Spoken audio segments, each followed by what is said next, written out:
When you download apps from Google Play, you can check the Data Safety section to learn how the app developer handles your data. To find an app's Data Safety section, go to the Apps page in Google Play. App developers use the Data Safety section to share what data their app collects and what data they share with third parties.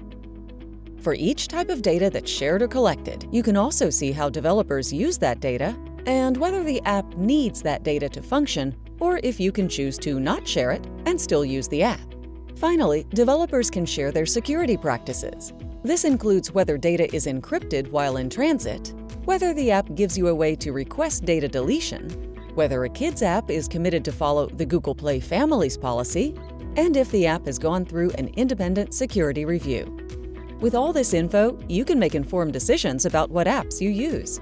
To learn more about what's in the Data Safety section, go to the Google Play Help Center.